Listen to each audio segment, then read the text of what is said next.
जय श्री कृष्णा। दोस्तों, आपके नाखून काटने की आदत कहीं आपकी किस्मत के दरवाजे को बंद तो नहीं कर रही है? कहीं आप इस दिन नाखून तो नहीं काटते और आपके नाखून से किसी ने आपको अपने वश में तो नहीं किया हुआ है? जी हाँ दोस्तों, नाखून से कोई भी आपको अपने वश में कर सकता है, क्योंकि तंत्र मंत्र की विद्या में नाखून और बाल वशीकरण के लिए सबसे सिद्ध माने जाते हैं। तो अगर आप नाखून काटते समय ये गलतियां करते हैं तो आपका दुर्भाग्य आपका पीछा कभी नहीं छोड़ेगा। साथ ही अगर आप दुनिया को अपने इशारों पर नचाना चाहते हैं तो नाखून काटते समय ये सावधानियां जरूर बरतिएगा और नाखून को कचरे में फेंकने की जगह इस पेड़ की जड़ में डाल दीजिएगा, तो पूरी दुनिया आपके सामने घुटने टेकने पर मजबूर हो जाएगी। तो आखिर कौन से पेड़ की जड़ में डालने चाहिए आपको अपने कटे हुए नाखून? अगर आपके मन में भी ये सवाल है तो वीडियो को अंत तक जरूर देखिएगा। दोस्तों, यदि आप अपने जीवन में कुछ नया सीखना चाहते हैं तो चैनल को सब्सक्राइब जरूर करें और आगे बढ़ने से पहले वीडियो को लाइक जरूर कर दें। प्रिय मित्रों, श्री बागेश्वर बालाजी की कृपा आप पर सदैव बने रहे। चलिए वीडियो में आगे बढ़ते हैं। दोस्तों, जब भी तंत्र शास्त्र की बात आती है तो वशीकरण इसका एक मुख्य भाग होता है और किसी भी इंसान को वश में करने के लिए उसके बाल और उसके नाखून मुख्य भूमिका निभाते हैं। इसी के साथ अगर आप सनातन धर्म की तरफ देखेंगे तो आपके बाल और नाखून काटने के लिए भी कई मान्यताएं बताई गई है। कई लोगों की आदत होती है कि वह हमेशा अपनी छुट्टी वाले दिन ही नाखून काटने की सोचते हैं और नाखून काटने के बाद हम उन्हें कचरे में फेंक देते हैं। हमने अक्सर अपने घर के बड़े बुजुर्गों से कहते हुए सुना है कि इस दिन नाखून नहीं काटने चाहिए वरना तुम्हें परेशानियों का सामना करना पड़ेगा। परंतु आधुनिक युग में इन विचारधाराओं को मानना हम जरूरी नहीं समझते। वहीं अगर हम अपने स्वास्थ्य की दृष्टि से देखें तो शरीर की सफाई में नाखूनों की सफाई रखना बेहद ज़रूरी होता है, क्योंकि हम भारतीय परंपरा से भी जुड़े हुए हैं। इसलिए हम छुरी और कांटे की बजाय हाथ से खाना खाते हैं। इसलिए अपने नाखूनों को साफ रखना हमें बचपन से ही सिखाया जाता है, ताकि हमारे नाखूनों में लगी हुई गंदगी हमारे पेट में ना जाए और हम बीमार ना पड़े। लेकिन अक्सर होता क्या है कि हम नाखून किस दिन काटें, इस बारे में हम अक्सर दुविधा में रहते हैं।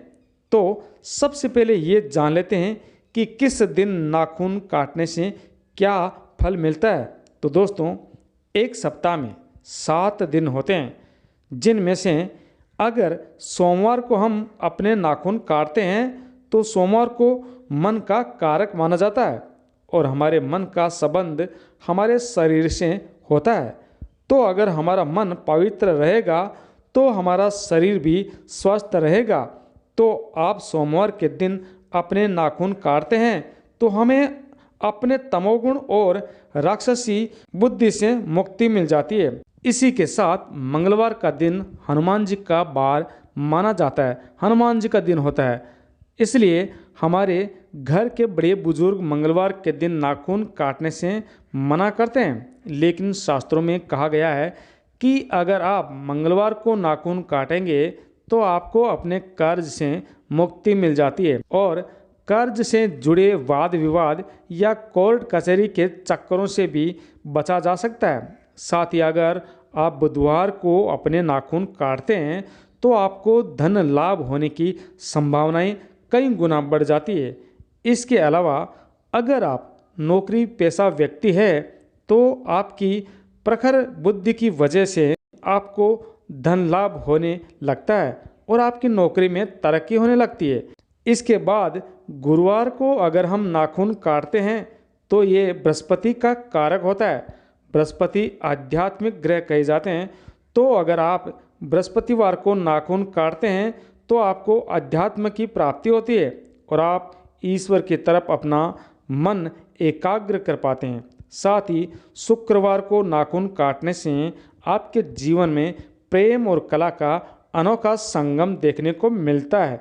अगर आपके करीबी दोस्त या रिश्तेदार आपसे दूर रहते हैं तो अगर आप शुक्रवार को नाखून काटते हैं तो इससे उनके मिलने की संभावनाएं भी बढ़ जाती है। इसी के साथ शनिवार का दिन शनिदेव को समर्पित किया जाता है। इस दिन बड़े बुजुर्ग लोग नाखून काटने के लिए सख्त मना करते हैं और ये सही भी है, क्योंकि अगर आप शनिवार को नाखून काटते हैं तो आपका दिमाग कमज़ोर हो सकता है, आपको मानसिक परेशानी आ सकती है और शनि की कुदृष्टि का सामना भी आपको करना पड़ सकता है। इसके बाद रविवार को अक्सर सभी लोग नाखून काटना पसंद करते हैं क्योंकि इस दिन सभी की छुट्टी होती है। लेकिन शास्त्रों के अनुसार रविवार को नाखून काटने से बचना चाहिए, क्योंकि अगर आप रविवार को नाखून काटते हैं तो आपके जीवन में फालतू की बाधाएं पैदा होने लगती है और आपके बनते हुए काम बिगड़ने लगते हैं, साथ ही आपका समय भी बर्बाद होने लगता है। तो दोस्तों, ये तो थी वो बातें जिनमें आपको बताया गया है कि आपको कब नाखून काटने चाहिए और कब नहीं। इसी के साथ ये भी सुनिए कि अगर आप नाखून काटने के बाद उन्हें यहाँ वहाँ कहीं भी फेंक देते हैं या फिर कचरे में फेंक देते हैं तो इससे आपको क्या प्रभाव देखने को मिलते हैं। तो दोस्तों, कचरे में गंदगी, कूड़ा करकट और नकारात्मक शक्तियाँ रहती है और अगर आप अपने नाखूनों को कचरे में फेंकते हैं तो आपके जीवन में भी वह सब होने लगता है, क्योंकि आपके नाखून आपके शरीर से जुड़े होते हैं और अगर ये किसी तांत्रिक के हाथ लग जाते हैं तो आपको तंत्र विद्याओं के प्रभाव का सामना भी करना पड़ता है। तो इसलिए गलती से भी नाखूनों को यहाँ वहाँ फेंकने की गलती ना करें। तो दोस्तों, हमारे बागेश्वर धाम के गुरुजी ने कहा है कि जो भी औरतें अपने नाखून काटने के बाद डस्टबिन या कचरे में फेंक देती है या फिर ऐसे ही बिखरे पड़े रहने देती है तो इससे उसके जीवन में भी वैसी समस्याएं देखने को मिलती है जैसे कचरे में कोई भी उपयोगी वस्तु नहीं होती, गंदगी और बदबू रहती है, उसी तरह उसकी जिंदगी में भी सब कुछ खराब होने लगता है।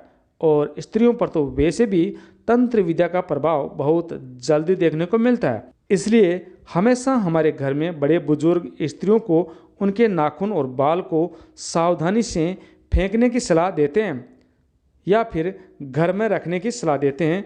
शास्त्रों में कहा गया है कि नाखूनों को काटने के बाद आपको हमेशा उन्हें या तो जला देना चाहिए या फिर किसी पेड़ की जड़ में रख देना चाहिए। आप शुक्रवार के दिन अपने नाखून काटिए और शनिवार के दिन उन्हें कपूर और लौंग के साथ पूरा जला दीजिए और जब उनकी राख बन जाए तो उन्हें आप अपने घर में किसी भी पेड़ में डाल सकते हैं। ऐसा करने से आपको अपने जीवन की बाधाओं से मुक्ति तो मिलेगी ही, साथ ही किसी भी नकारात्मक ऊर्जा का सामना भी नहीं करना पड़ेगा। दोस्तों, इसके अलावा गुरुदेव ने नाखूनों को बरगद के पेड़ में डालने की सलाह दी है। बरगद के पेड़ को सीता माता का वरदान प्राप्त है और बरगद का पेड़ इकलौता ऐसा पेड़ है जो सबसे तेजी से और मजबूती से बड़ा होता है और लंबे समय तक जीवित भी रहता है।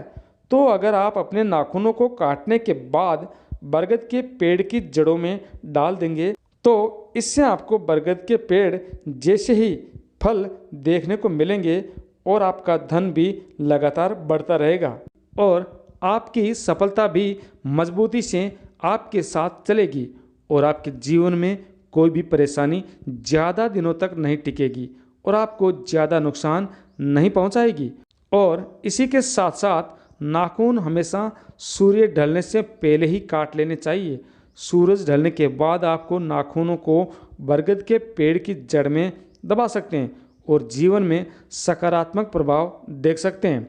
इसी के साथ अगर आप नाखूनों को तुलसी या फिर अपने घर के किसी भी पौधे की जड़ में डालते हैं तो ये भी आपको सकारात्मक प्रभाव ही देंगे। बस कभी भी नाखूनों को कचरे में या फिर किसी गंदी जगह या नाली में फेंकने की गलती ना करें, वरना आपको अपने जीवन में घोर परेशानियों का सामना करना पड़ेगा। इसलिए अगली बार आप जब भी अपने नाखूनों को काटें तो दिन का विशेष ख्याल रखें और नाखूनों को काटने के बाद उन्हें समेट कर रख दें और बाहर जाते समय किसी भी बरगद के पेड़ की जड़ में रख दें। अगर आपको बरगद के पेड़ की जड़ नहीं मिलती है तो आप उन्हें अपने घर में गमले में भी दबा सकते हैं। साथ ही आप उन्हें लौंग और कपूर के साथ जला भी सकते हैं। इससे आपको कोई भी नकारात्मक प्रभाव नहीं देखने को मिलेगा। तो उम्मीद करते हैं कि आपको समझ में आ गया होगा कि नाखूनों को काटने के बाद हमें उनका क्या करना चाहिए और क्या नहीं। अगर आपको ये वीडियो अच्छा लगे तो सभी के साथ शेयर जरूर करना। जय श्री कृष्णा, जय बागेश्वर धाम।